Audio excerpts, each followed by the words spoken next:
Welcome to the 11:30 The Tiger Podcast. I am Dylan Marsh. I am joined here with Adrian and JD. Today, we are going to talk about the greatest opening weekend of college football ever. We had upset after upset. We had, teams not living up to their hype. We have blowout wins. We had shocking blowout wins. We had triple overtime games. We had, close calls, exciting plays, and just it's just so exciting to sit here and say college football is back. And, I don't know if it's just me, but as soon as college football starts, you blink and it's gone again. So we have to enjoy these moments. I know there's a thing going around saying, what are Saturdays for? They're for the boys. Well, not anymore. Saturdays are for football.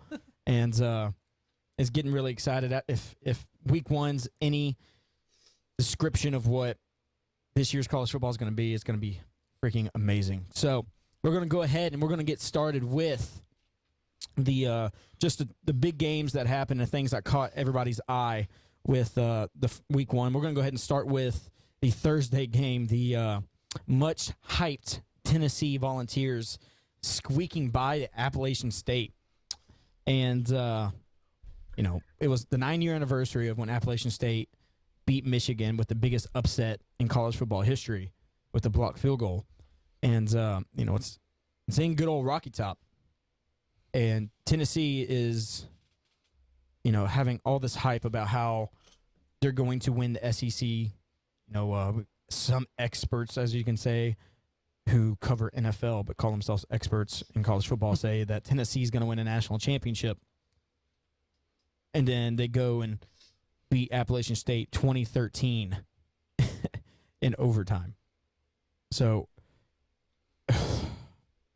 I think right now I still feel pretty good about my whole not believing in the Tennessee hype. What do you think, JD? Well, Tennessee pretty much just choked.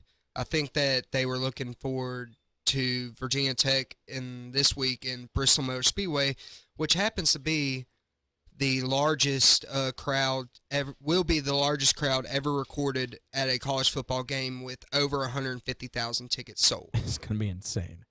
But I think they were just looking forward to it, that game, and kind of overlooked Appalachian State somewhat. But don't take anything away from Appalachian State because they are on the rise as a D1 program and have recruited well. And they gave it to Tennessee and scared them, a lot of people in Rocky Top. Yeah. You see, Jalen Hurd, their star running back, had a decent game with 110 yards and a touchdown. But Joshua Dobbs, the guy that everyone's, he's a talented quarterback. He's really great. But he went 16 for 29 with 192 yards, touchdown, interception, but a 26.3 quarterback rating, which doesn't matter, but it just shows, like JD said, I'm not saying Appalachian State's awful. Appalachian State played a hell of a football game. And with that being said, but it's still, maybe the pressure got to Tennessee. Do you think pressure got to Tennessee at all? Like just I don't know if it was head? necessarily the pressure, is that Tennessee sort of showed that maybe they aren't what we thought they would be coming into the season. Because everybody, at least in my opinion, Joshua Dobbs is easily the second best quarterback in the SEC before this game. After this game, probably not so much. Well, would you consider him that after the performance Chad Kelly put up last night? That's another tough question, because Chad Kelly was the supposed number one quarterback in the SEC. In his own words, the best quarterback in the nation. I wouldn't go even close to that far. No. But SEC is not known for its quarterback, so he could have easily been the number one in the SEC. But after this weekend, definitely not the top quarterback. He didn't play like it, at least. Yeah. So, like JD said, Tennessee's getting ready to play Virginia Tech in Bristol Motor Speedway. In Bristol Motor Speedway, in front of over 150,000 people. And I'm just going to watch that game just solely for the crowd, just to see how many people are there. And if Tennessee thought that was weird. Have y'all seen what a NASCAR track looks like? It's not a full dome. It's one huge side. So, yeah, are they gonna run a race car around during the game? I'm just wondering about that. See, I don't know if that's what's gonna happen, but the seating there, I wouldn't think it would be great. They must have had like a huge screen or something, because I think they have like a huge front stretch like stadium and then a small backstretch stadium, but they don't have a full dome. But we'll see how that's going to work. I'm not sure how the seating would be, but we're going to go ahead and move on to Friday with Kansas State losing to Stanford and McCaffrey just running all over. And this is someone that lived up to the hype, because McCaffrey lit up Kansas State and Bill Snyder. And, you know, how old is Bill Snyder? Like At least 100. At least. Like, that dude, I don't know how he's still coaching. When you have the stadium named after you while you're still coaching, yeah, that's when you're pretty old, and you've been Yeah. there for a while. But I think McCaffrey's definitely one of the Heisman favorites this year. I think it's still going to be Fournette or McCaffrey, but maybe even Baker Mayfield from Oklahoma. We'll see. But McCaffrey had one of those performances with 2 touchdowns, 126 yards, and 40 yards receiving. Just showing what he can do. I think it was just a little warm-up game for Stanford, really, just Kansas State. I think McCaffrey's still underrated in a way. People don't take him seriously for some reason. I think it's because he plays for Stanford. Well, I think that Stanford didn't open up the playbook at all against Kansas State. Not at all. Because if they really, truly did, McCaffrey would have had easily 350 all-purpose yards. He's that good. He's Barry Sanders-esque, and he's honestly my front runner for the Heisman right now. Yeah, for sure, just because solely just how dynamic he is on the field. But one thing that is McCaffrey definitely overshadows Ryan Burns' performance for the Stanford Cardinal. The quarterback for Stanford went 14 for 18, 156 yards, and a touchdown with a 168.9 quarterback rating. What quarterback rating again? 168.9. Wow. Yeah. He's a senior quarterback that has basically just sat the bench the whole time. Now it's his time to shine. Kevin Hogan. Mm-hmm. Yeah, it's time to shine, and he is definitely taking the opportunity. And I think, especially with that performance, I think Stanford's definitely a bigger force to be reckoned with. Yeah, it definitely shows that they're more than a one-dimensional team in just McCaffrey.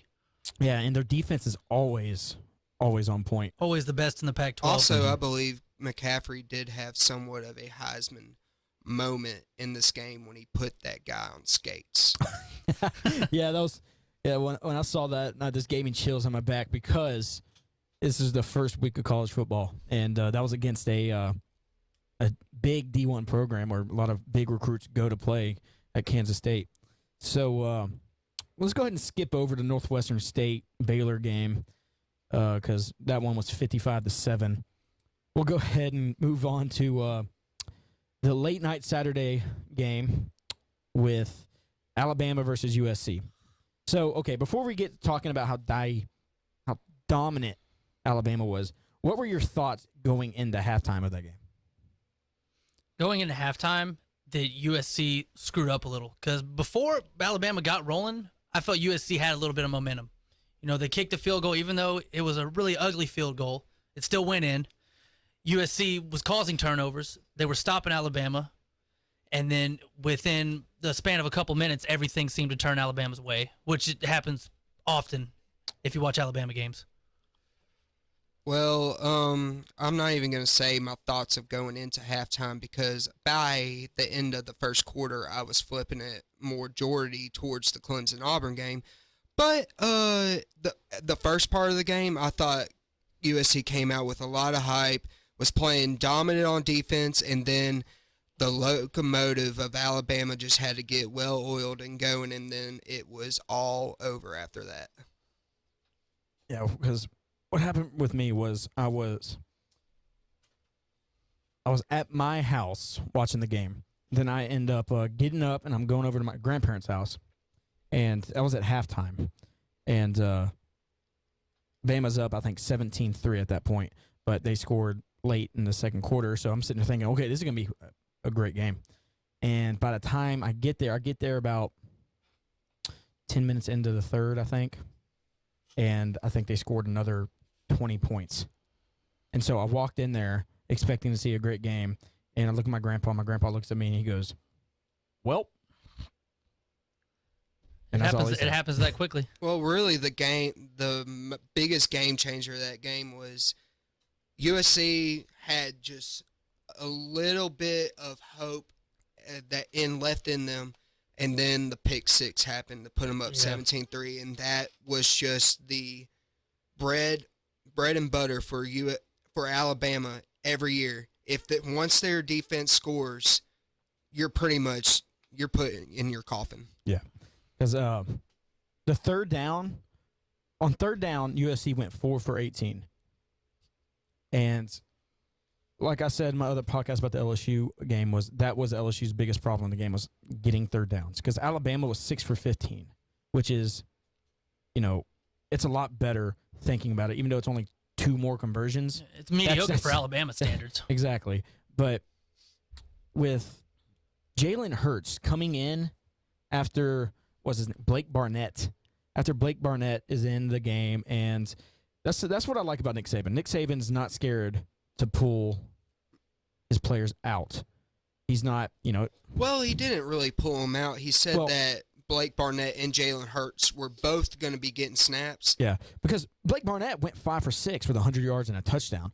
But when you have someone like Jalen Hurts, Blake Barnett's more of the pocket passer. He can run. Hurts is more dynamic. When you have Hurts come in and basically, I guess what he reminded me of was a more like a stronger Johnny Manziel. Nah, I'd put him more like a Russell Wilson, because that's what I mean. That's what Alabama coaches call him a pocket passer that can run. Yeah. Not a scrambling quarterback. Yeah, but that's why I'm saying a stronger, because Manziel didn't have a strong arm. Like, he could throw the ball long, but he couldn't put zip on it very much. But he can throw on the run great. And the reason I'm comparing him to Johnny Manziel is because this is college and not the NFL. I agree with that. Because, Wilson's having a heck of a NFL career, but he didn't play college football a lot. He was playing baseball. But yeah, I know what you're saying. That was great. No, I was actually referring to him in college when he was at Wisconsin. Yeah, because I'm not gonna lie, I did not know who he was until he got to the Seahawks. But another thing that I was really surprised of, I'm not surprised because it's Alabama's defense, but with Juju Smith-Schuster, I think he had one catch. One catch the whole game, and this guy's being praised as the best receiver in college football this year. And I thought that was going to be a X factor for USC going into the game if they could get the ball down the field to him, and Alabama completely took him out of the game. Yeah, and that so-called weak spot on the Alabama defense this year from the critics. Yeah, which I think for USC they didn't have the right quarterback. I think was the USC quarterback. He was a freshman, wasn't he? Max Brown. He was a freshman, correct? Nah, he's a junior. Because I know they brought another quarterback in. Okay, well, anyway, he didn't do a good job of. Max Brown is a junior. Oh yeah, okay, all right, you're right then. But another thing that really caught my eye just looking at the stats here is the penalties. Alabama doesn't get a lot of penalties really, and shocker. But they actually only had 4 penalties, which is pretty. That's really low. It's really low, for especially any game. Yeah, for any game, and it only totaled out to be 29 yards. But USC had 6 penalties, still pretty low, but 49 yards. And with you give a yard up to Alabama, that's just let alone 49. Yeah, it's just nothing's going to go. You're beating yourself at that point. But the time of possession was basically equal, a couple seconds off. Just Alabama just ended up throwing 21 points in the third quarter was, and you just can't let them do that. And see, the way Alabama runs their offense, they're methodical at times, but that's only so they can lull you to sleep and then fire it down the field to Calvin Ridley and Darius Stewart. That's what they're trying to do. So that time of possession thing doesn't really tell the whole tale. So Alabama looked what we all thought they would be. So now, who we thought they were. They were who they thought they were. But we let them off the hook. But now let's transition to, I don't know what happened in NRG Stadium in Houston. with Oklahoma versus Houston, and the game started off. I'm sitting at work watching the game, and this game was actually a really good game. Penalties on both sides were, very, I guess you could say, consistent. Because Houston had 7 penalties for 75 yards. OU had 5 penalties for 66 yards. And I think Houston had 5 penalties in a row in the third quarter. And I don't like the face you're making, JD.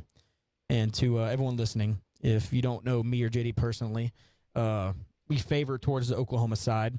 So this is not going to be a fun discussion for JD. So we're going to go ahead and let JD give us his thoughts on this game. Hey, and remember, watch your language. All right, so you want to know what the biggest difference was in this football game? The reason why the Oklahoma Sooners lost this football game was because the 5 penalties you talked about, Dylan, that went against the Oklahoma Sooners came in the first half off a roughing the passer, late hit, unnecessary roughness calls, which were on third down, gave Houston first downs, and that's what kept them in the ball game. If that did not happen, Oklahoma would have went into halftime winning 17-3, and probably would have won that ball game. Okay. And before I let Adrian say something, what JD was, talking about with if they didn't have the penalties, but one thing that really irked me, it would have irked me for any game, just because I understand the replay rules, but there was a fumble that was called, in quotations, a fumble, where they called it a fumble on the field, and then going back to review it. If you have any common sense, the guy's knees down, and then you see the ball come out. But, okay, we're going to go by the original book. But in the replay, wasn't you can conclusive. see, well, in the replay, okay, it's just one of those fluke plays where it happens where. Well, you think you have that many cameras, you still can't see if. Well, the thing was, there were 3 people on his left side and 2 people on his right and a person right in front of him and someone like kind of toward the left side of the camera on the back side of him, of the runner. And he gets taken down from his back and his leg hits the ground. But where his arm is and where everyone else is located, on all angles that they have of that play, you could not see if the ball was clearly coming loose. And you can see that the ball doesn't come loose whenever his knees already hit the ground, but you couldn't see the ball. All you saw was his arm getting lifted up when they're trying to strip it. So it wasn't enough evidence to overturn it because there was called a fumble on the field. See, if it was if they didn't call it a fumble and they reviewed it, then it would have just been, okay, play calls a stand, but they just could not overturn it, which, thinking about it more, and I've read up on the rules, I understand it now, but if that wouldn't have happened, because that was a play where Baker Mayfield did his crazy little running around the field, breaking tackles, and then just hitting somebody perfectly on the sidelines. Johnny Manziel-esque. Yes, and it was one of those plays where it would have given the Sooners momentum, but if that wouldn't have happened, I think the game would have been different because that would have gotten them past midfield into Houston territory. But still, you got to give props to Houston. They have definitely lived up to their hype. defense played like a serious contender's defense. Their defense, you mean Oliver, their defensive tackle, number 10, who would be at the other side of the field and chase down Baker Mayfield on the other side of the field for an 8-yard gain. Yeah. How does a kid do that? Like, that is unreal. He's going to be a day one starter in the NFL when he gets drafted. Yeah. The kid's 18. And another thing why Houston, which is, okay, if you compare these stats, Houston stats, and you look at their time of possession, Houston had 35 minutes of possession of the game. Oklahoma had 24-54. That also goes back to what I was saying, the penalties, continuing the drive with late hits, unnecessary roughness hits, continue the drive on third down, led to more time of possession for Houston. And what really surprised me about this game was no team, either Houston or Oklahoma, had over 100 rushing yards. Houston had 89 rushing yards and Oklahoma had 70. With Oklahoma's Mixon, Pirine, and Mayfield, and with Greg Ward Jr., a guy who rushed for over 1,000 yards last year as a quarterback, who really displayed his how he's developed as a passer. And I'm rooting for Houston now since this game's over. I'm definitely hoping that I would love to see this team do something. And I feel like this is a special team. But just Oklahoma, Bob Stoops said in an interview yesterday that Baker Mayfield came up after him and said the exact same thing. But Baker Mayfield held the ball too long. He would try to run around and he even said himself that he ran on plays where a dude was wide open down the field when he's looking at film. And so Mayfield puts this game on him.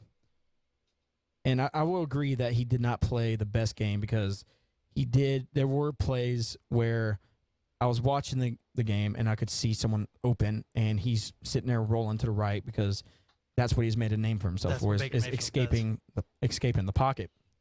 And, Johnny Manziel-esque. Wait, you know what?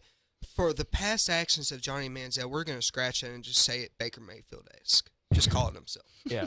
And so Bob Stoops said that he's going to work with Mayfield to stay in the pocket more. Especially, he said for the Ohio State game in 2 weeks that he's not going to be able to run around as much. I don't necessarily think that's the problem, though. He just needs to keep his eyes downfield. See, because once he's decided he's going to run, he's made his mind up. But I will say Houston did bring the pressure all day. Brought the pressure all day long. Yeah, and like JD said, Oliver was their whole defense that day. He was all over the place. I actually not taking anything away from the other 10 players on that defense. Oh, but yeah. That kid is just he's gonna be something one special. in a million talent. I think he's going to be the next J.J. Watt in the NFL. See, that's a big thing to say right there. All right, so we're going to go ahead and skip the LSU game because we have a whole podcast on that. You'll find it right here next to this podcast. We have me and Adrian went over the whole LSU Wisconsin game. So let's go ahead and go to Clemson versus Auburn, which in my eyes was a crazy game. JD, you watched this game. You just said, you watched this game more than you did the Alabama game. So go ahead and give me your thoughts on this Clemson Auburn game. I thought Clemson.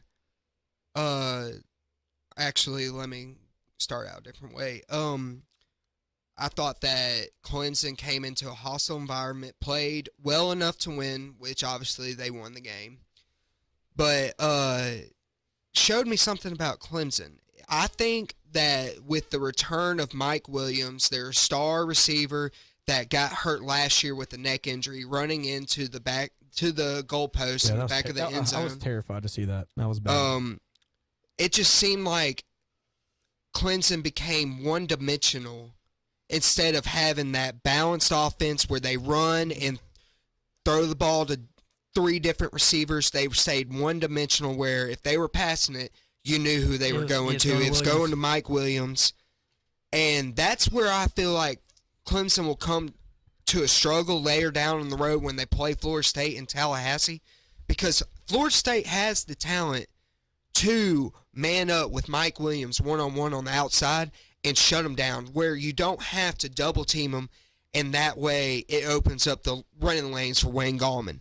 But Auburn wasn't able to do that. That way, when they did double team Mike Williams, Clemson was able to run the ball with Wayne Gallman, and when they didn't, they were able to throw it to Mike Williams. But Auburn's defense played very well from what it did last year, and that's the reason why it was such a close game. But Clemson was definitely the better team. And I think Clemson's defense was a lot better last year. They were really missing Shaq Lawson. That chemistry is Dodd. gone from it was last year. The only big-time name, their linebacker, number 10, what's his name? Ben Boulware. He's with him and Mackenzie Alexander back. No, Mackenzie Alexander went to the NFL. He did? Mm-hmm. I swear to God, I saw Clemson had number 2 cornerback. My bad. Well, he's But- on Madden, so I'm assuming he went to the But NFL. Ben Boulware, with the leader, being the leader of that defense, they're going to be stout enough to keep themselves relevant and win them some games. But They're going to be in trouble that Florida State game. oh yeah, for sure, Florida State, like I said, they're going to be able to slow down that offense. Yeah. Especially But- the way Florida State's defensive line played last night. Well, y'all were talking about Clemson and what they did to win. Mm-hmm. I'm going to talk about what I saw, how Auburn lost. I think switching in those three quarterbacks all game long is what killed Auburn, because Oh yeah, definitely. obviously Sean White was the better quarterback. Yeah, that and you game. need consistency, And then especially at quarterback. Jeremy Johnson, who he went 4 for 6 for 38 yards, but they brought him in for read option plays most of the time. And and the defense can still, telegraph that. But yeah, and Jeremy Johnson had 6 rushes for negative 18 yards. His longest rush was a 3-yard run. And this guy was supposed to be the next Cam Newton, is what people were thinking, because he's 6'5" and weighs like 240. And he happens to play for Auburn. And then John Franklin III, he came in for one play. The dude from Last Chance U, if you haven't watched that on Netflix, I recommend it. It's really cool. He went 1 for 1 with negative 3 yards passing. And, yeah, you see, this, like you're all saying, this Auburn defense really kicked butt. But when it came to Auburn and Gus Malzahn sitting there rotating 2 quarterbacks, and it would be like every 2 or 3 plays they would change, and it got to the point to where that you would hear people booing. You would hear Auburn fans booing because they just kept rotating, especially Johnson in when Sean White's sitting here, throwing perfect passes, perfect 30-yard bombs. Well, if you think about it, I'm thinking about it this way. Auburn probably kept their drives alive all those times because they were switching out quarterbacks left and right and throwing that defensive Brett Venables, Yeah. throwing his thought process off by not knowing what they're going to do. I will say one thing before we get off this game. Brent Venables is probably the best defensive coordinator in the country. Oh, by far. And I think Bob Stoops letting him go at Oklahoma was probably the stupidest decision he will ever make in his whole career, just to hire his brother back. And nothing to take away from Mike Stoops, except that he sucks, that Brent Venables is the best college defensive coordinator there is right now. And you saw that last year because that was his second year last year, and he got that defense to where it is now. So let's skip Ohio State's beating of Bowling Green. Let's skip Michigan's dominating performance against Hawaii, 63-3. Hawaii's defense is pitiful. Just going to throw that out there. And but we're not going to talk too much about this, but what really made me mad is TCU, I think, went up in the polls, even though they let South Dakota State put up 41 points on them. Well, we know TCU's never been known for their defense, but the And- fact that South Dakota State had a chance to win Yeah. at about midway through the third quarter. And honestly, this is something that's really surprised me was Washington. When I, TCU actually dropped in the rankings. Did 2 they drop? spots. They You were see- 13. but what really made me mad was that they did that. They let South Dakota State put up 41 points on them. I don't know why that makes me mad. It just makes me mad they still have a number next to them. And just, I don't know, Well, just because of South Dakota State. If it was North Dakota State, maybe it's something different. Well, you should say the same thing about Tennessee with Appalachian State then. I mean, Tennessee Yes. dropped from I- 9 I- to 17, but I let y'all know what I still don't think Tennessee's going to be great, and I've told y'all that. But Well, they play in the SEC East, so they don't have to be too Yeah. good. But Washington can't, like, I did not see them coming out of anywhere. They had a dominating performance against Rutgers. They moved up to the poll to number 8. 8 from 14 to 8. Well, with all these losses, it's pretty easy to go up there. well, Let's go ahead and go with Vegas has before the season started had Washington as the favorite to win the Pac-12. Over Stanford? They surpassed Stanford. Or they were second to Stanford. They moved up tremendously though. Vegas is getting ballsy in their later years. But Just are gonna say they that. ever wrong? Yes. If they are wrong, they're just throwing it out there to make some money. This I past promise weekend, you. they were really wrong. Yeah.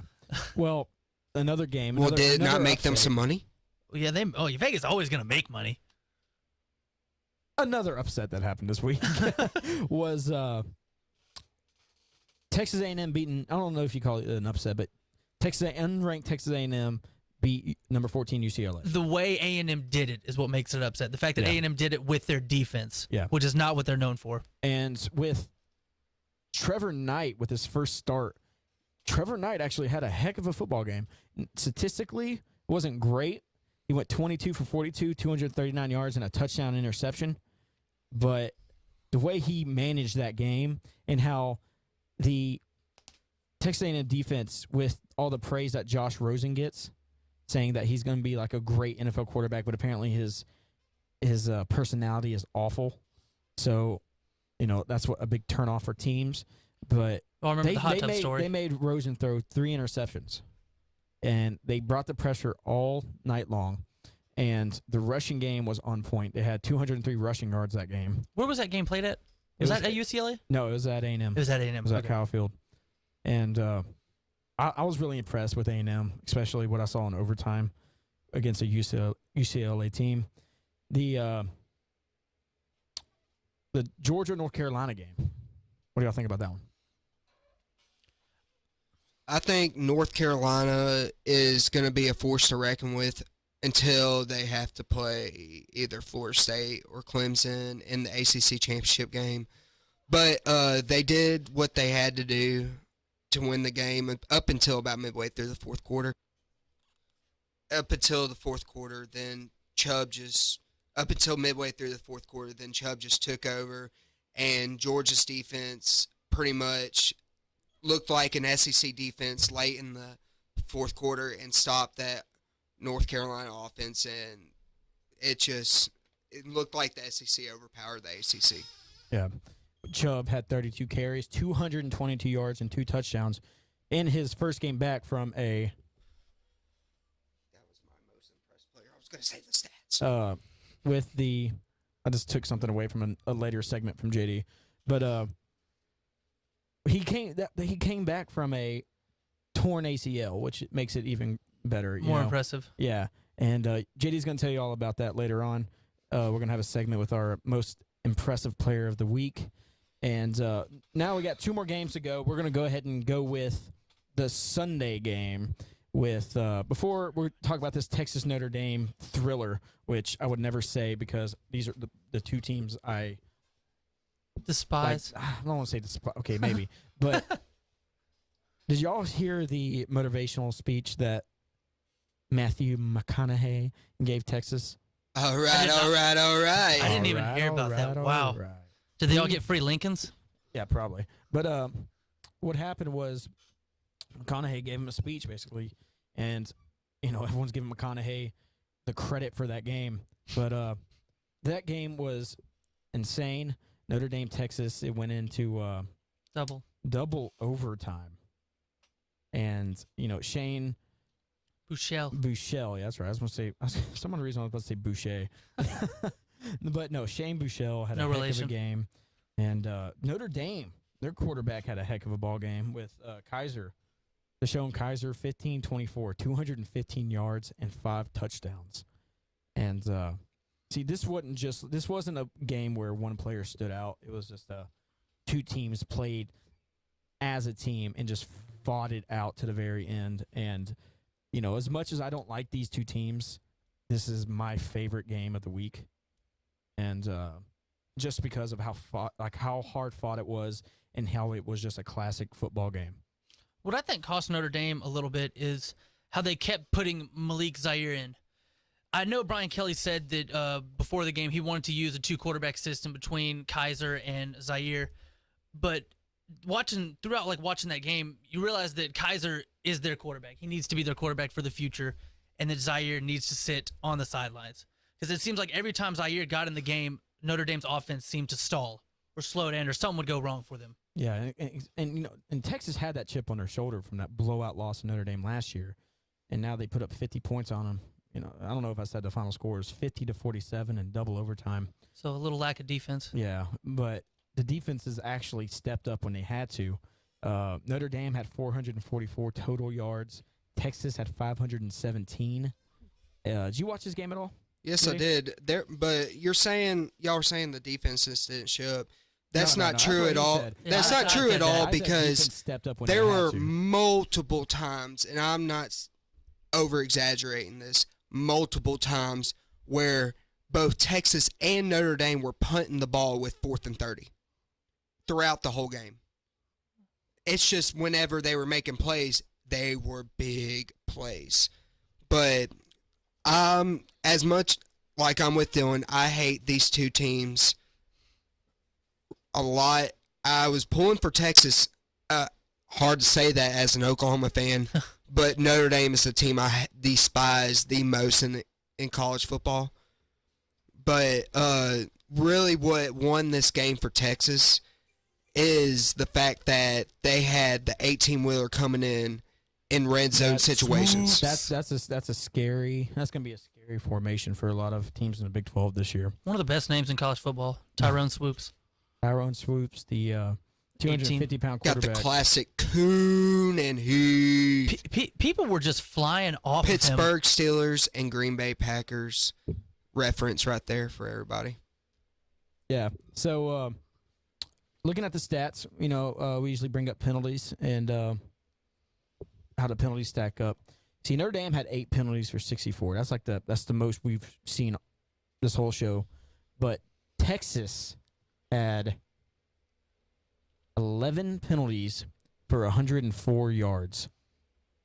And I know the coach Charlie Strong is up there in Austin. He's one of those discipline coaches. I think he's cut 3 5-star prospects off of his team for team rule violations. He's one of those. It's one of those coaches is not going to have any type of, I guess you could say, shenanigans, But okay, I guarantee you today at practice he pointed to the bleachers.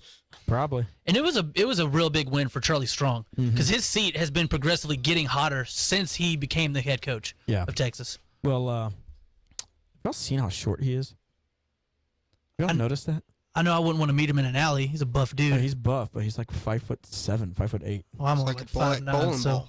He's a little bowling ball, but dude, he is he's one heck of a coach. And when I saw that he left Louisville to go to Texas, I got worried, and it's starting to show right now. The famous call, I guess you could say, after the game, it was Texas is back. I think let's not go that far. I think they're the highest ranked team in the Big 12. They are definitely coming up. But so let's go ahead and go to our last game that we're going to talk about here before we get into our other segments of players that impressed us. It's the game that happened last night where Florida State came back from the largest deficit of their history with Florida State winning 45-34.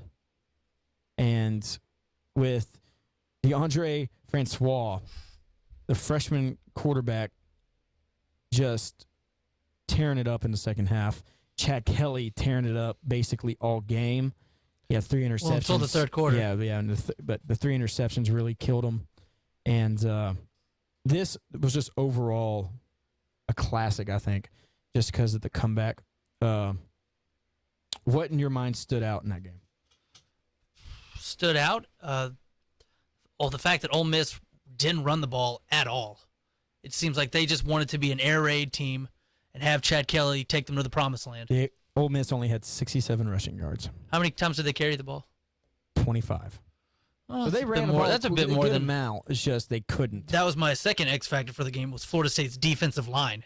The whole night. Well, I don't want to say the whole night because it almost was like 2 different games we were watching. The first half was Ole Miss running Florida State out of the building, and the second half was Florida State running Ole Miss out of the building. And Florida State's defensive line showed that there's something to be reckoned with for the future. Yeah, and with Florida State, with definitely balancing out passing and rushing. Because Dalvin Cook didn't do much. Florida State ran the ball 41 times for 161 yards. And Dalvin Cook, 23 carries, 91 yards, no touchdowns. Should have had a touchdown, but Like Sports Center, like top 10. When I say dropped it, I mean he literally just no one around him. No one even touched him. Just he was trying to switch the ball to hold it with two hands, and it fell out of bounds at the 3-yard line. And Francois showing off he can run too. Francois is going to be a force to be reckoned with here in the next couple of years. That performance was Jameis Winston-esque. So that was a term JD likes to use. Esque. Esque. The word of the day. At halftime, whenever Florida State was not looking good, Winston gave a halftime speech. And when I listened to it, I'm not saying anything bad about Jameis Winston. Heck of a football player. Just, I guess he loves crab legs too much. He just doesn't have a great vocabulary. I don't know. It's just when he was talking, I couldn't understand what he was saying because his words were just so. He talks really fast. And but the speech he gave apparently motivated them. I guess having that legend in the locker room there, because in the second half, Florida State just started tearing it up. Like I said, 2 totally different games. Yeah, almost. Like I don't tweet very often, but last night I tweeted something that was just in my head. Like for the past 3 years, Florida State has had the same game plan every single game. First half, play awful.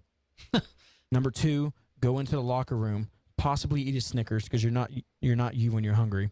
And then 3, play insane football the second half. I think you're going to have to call Snickers and get permission to use that. Cause that was a good plug for them. Well, they've sent me like 1,000 Snickers for free, so for that one plug.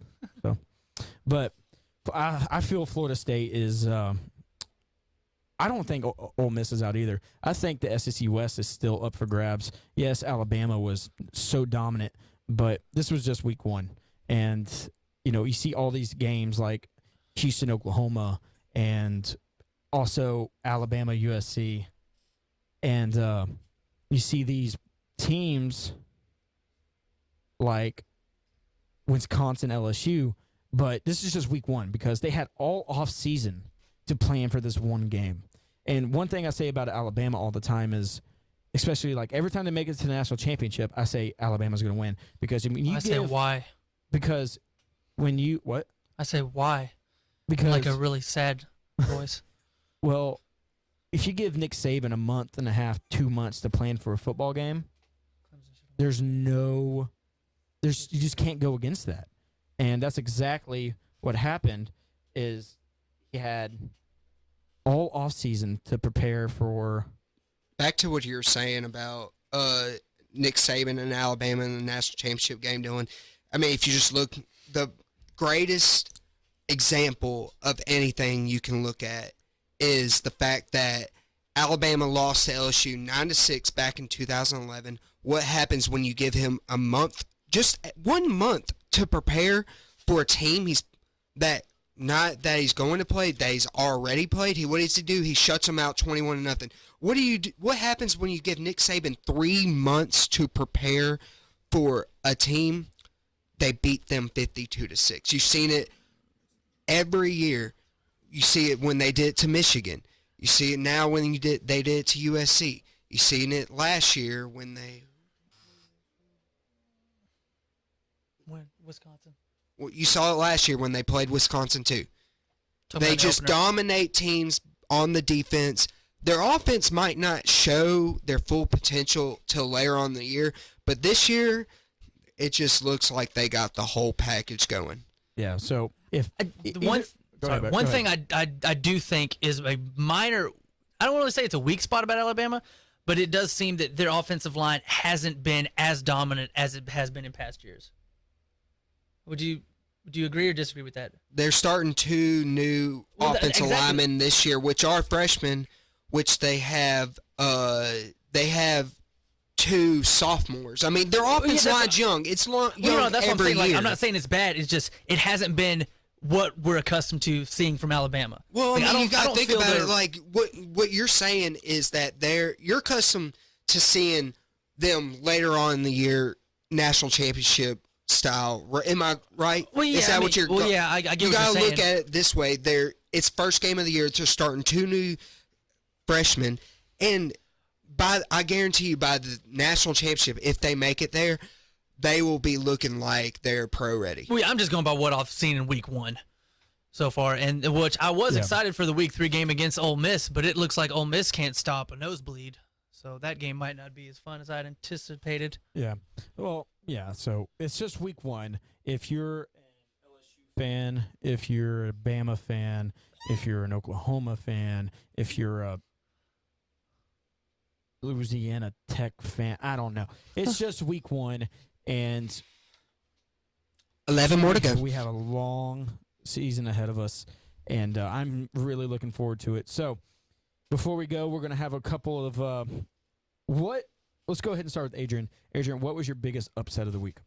My biggest upset of the week was definitely Houston over Oklahoma.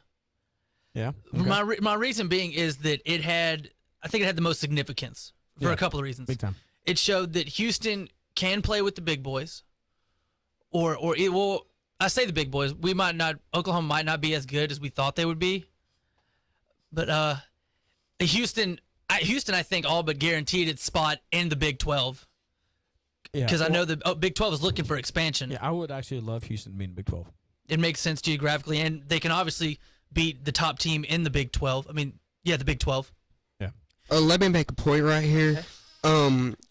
Yes, if you think about it, if you think about the money coming out of Houston, the market, it makes sense for Houston to join the Big 12.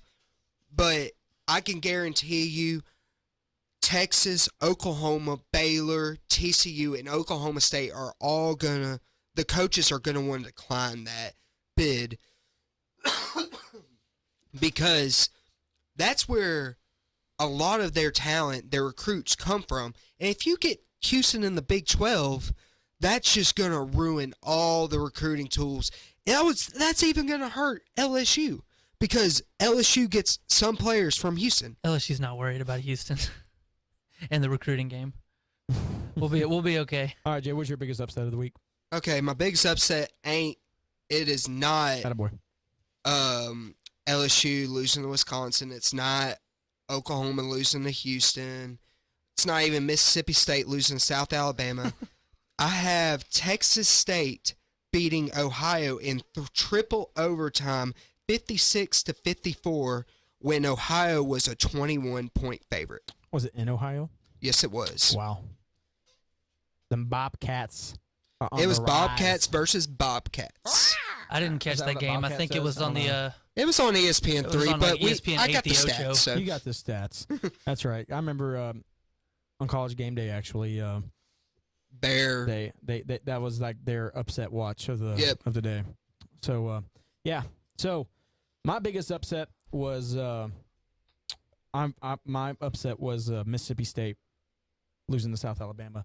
Not because I was very surprised, but I think it shows the significance of Dak Prescott leaving definitely. because he was their main one He- of their only good players He last was year. Mississippi State. And after he's gone, they're like in the post Prescott blues, and it's just so basically there are no Mississippi State fans anymore. They're just Cowboy I fans. think Mullins can get it together though, because you've seen what he can do with quarterbacks. but I think him. Might not be this year. I think him openly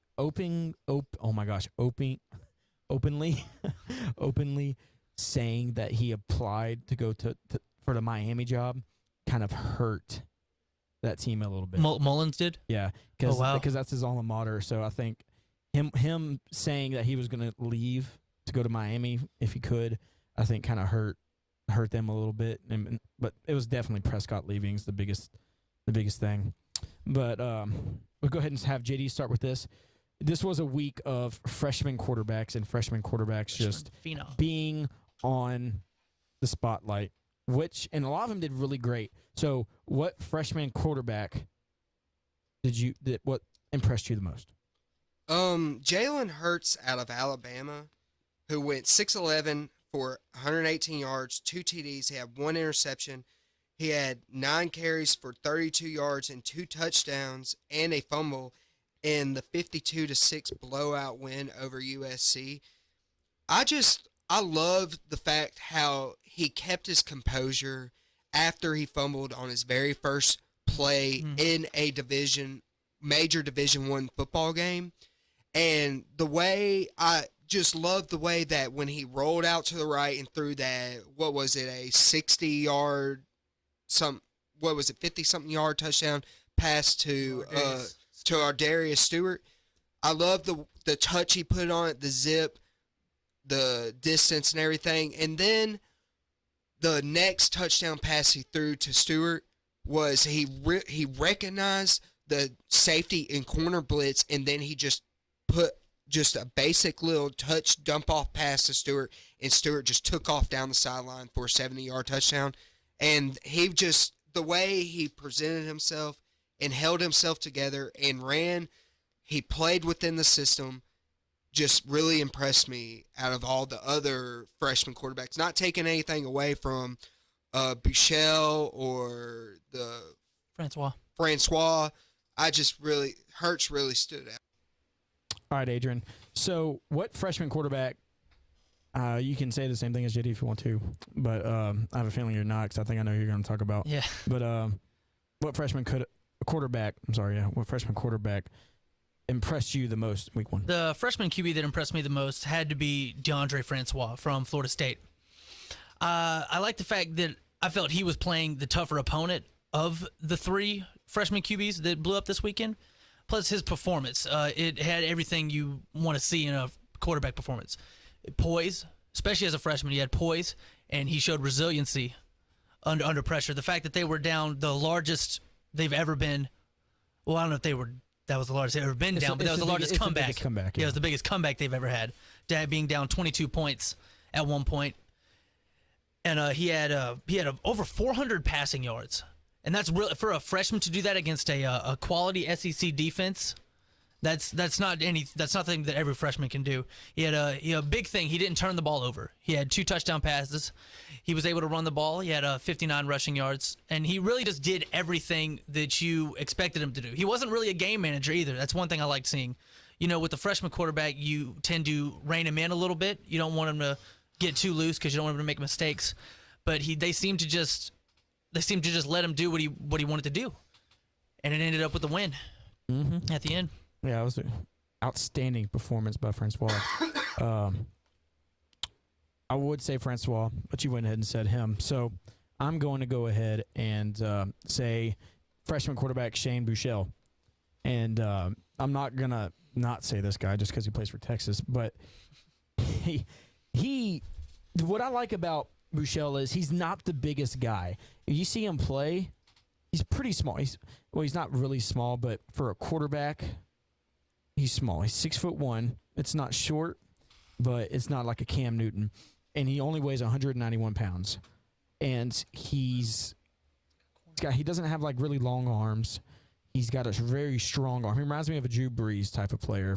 And he went 16 for 26, 280 yards, a touchdown, and the longest was a 72-yard bomb. Oh, yeah, but he did throw 1 interception. But what really wants me to choose him for the person that impressed me the most was because what you said earlier, Adrian, that Charlie Strong was coaching for his job. And usually being a quarterback, just being quarterback's enough pressure as it is, and these players love Charlie Strong, so he's playing for his coach too. So he is he's competing against Swoops, and also playing for his coach. And he goes out and puts out this performance and beats a top 10 team in Notre Dame. That's what really impressed me. I'm gonna make a note on Shane Buechele. If it wasn't for Jalen Hurts' performance, I would have picked Buechele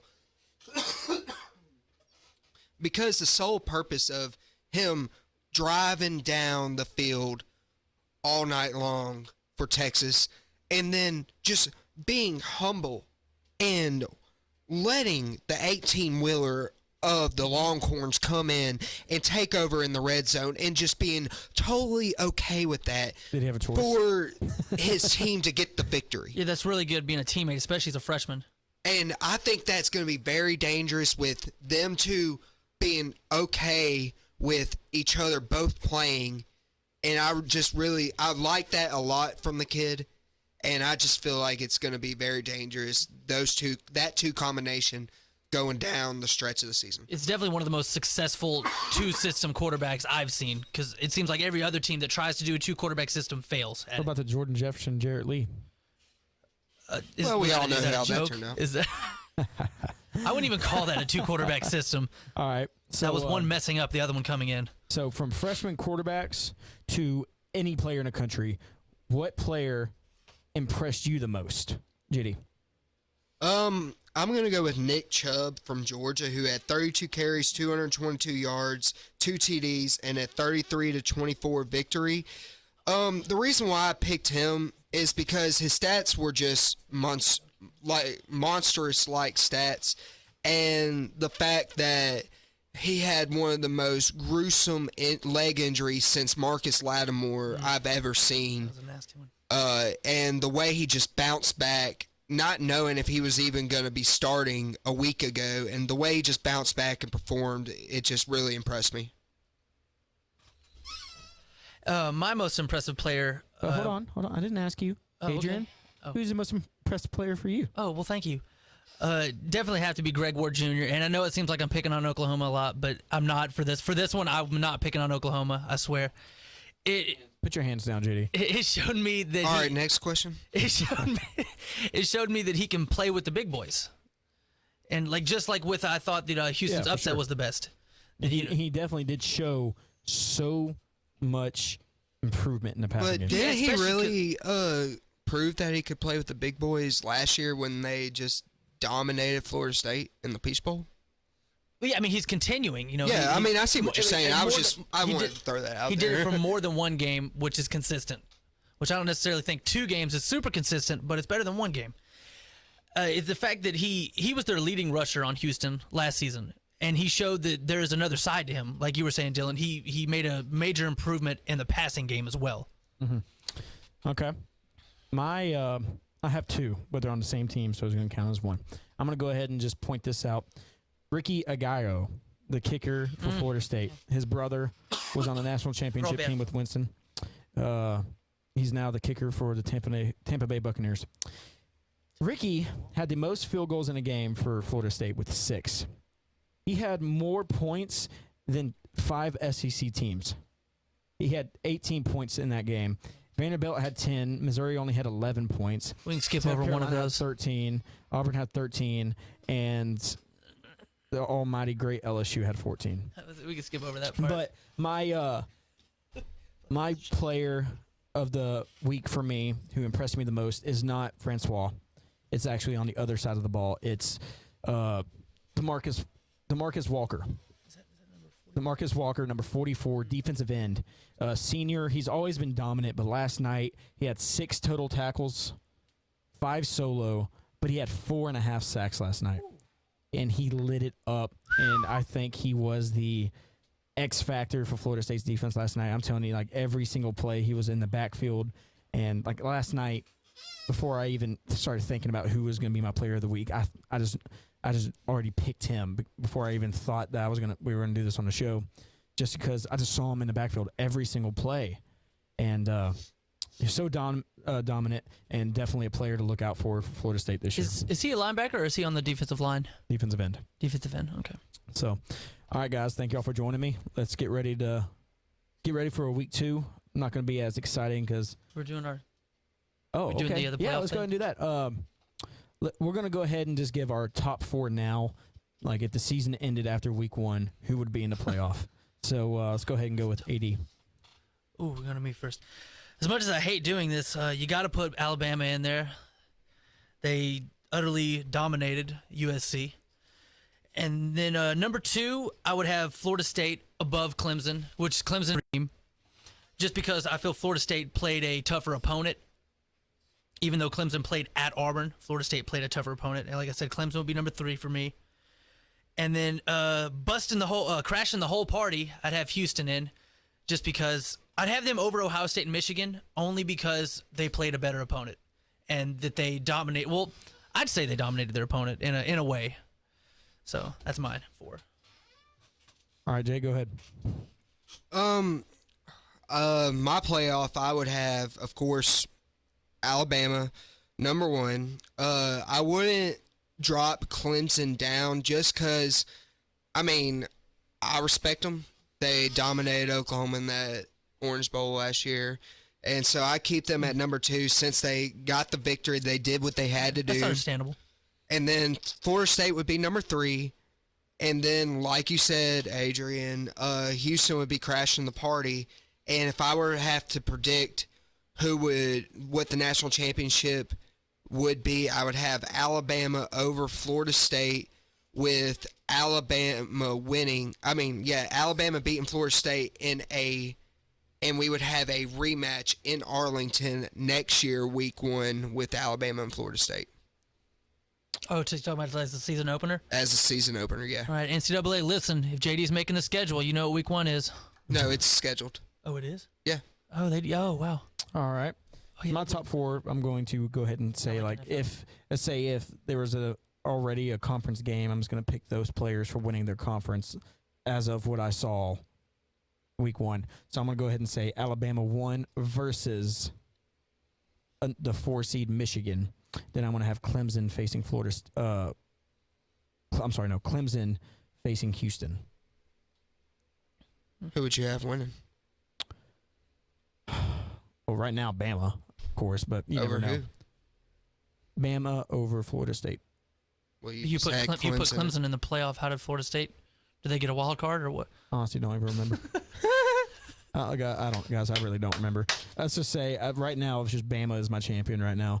But like I said, it's week 1. We still got 11 weeks to go, plus bowl season. Football's back. We are all excited here at 11:30 The Tiger. So thanks for tuning in, guys. I hope y'all have a blessed day.